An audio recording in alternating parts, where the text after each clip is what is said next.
মিছিল নিয়ে আওয়ামী লীগের কার্যালয়ে তালা খুলেছেন নেতাকর্মীরা। বুধবার ভোরে নোয়াখালী জেলা আওয়ামী লীগের কার্যালয়ে এ ঘটনা ঘটে। পৌর মহিলা আওয়ামী লীগ ও সহযোগী সংগঠনের নেতৃবৃন্দদের পক্ষ থেকে ব্যানারটি মূল ফটকে টানানোর তথ্য পাওয়া গেছে। ব্যানারে লেখা ছিল, দীর্ঘ 18 মাস পর নোয়াখালী জেলা আওয়ামী লীগের কার্যালয় অবমুক্ত করা হলো। স্থানীয়রা জানান, ভোরে আওয়ামী লীগের নেতাকর্মীরা একটি মিছিল নিয়ে মাঝদি টাউন হল মোড় সংলগ্ন জেলা কার্যালয়ের সামনে আসেন। প্রথমে তারা কার্যালয়ের তালা খুলে সেখানে অবস্থান নেন এবং আওয়ামী লীগের পক্ষ থেকে বিভিন্ন স্লোগান দিতে থাকেন। বিসওয়াক্স আর ভিটামিন ই সমৃদ্ধ স্কোয়ারের ময়শ্চারাইজিং মেরি লিপ কেয়ার, এবার হাসুন প্রাণ খুলে। বেশ কিছু সময় অবস্থানের পর তারা কার্যালয়ের মূল ফটকে একটি ব্যানার লাগিয়ে চলে যান।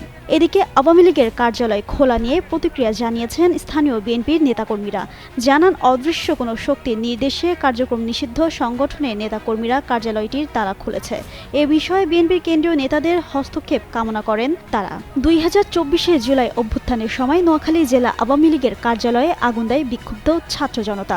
ওই সময় কার্যালয়ের ভেতরে ভাঙচুর চালানো হয়। পরবর্তীতে কার্যালয়ের প্রধান ফটকে দেওয়া হয় তালা।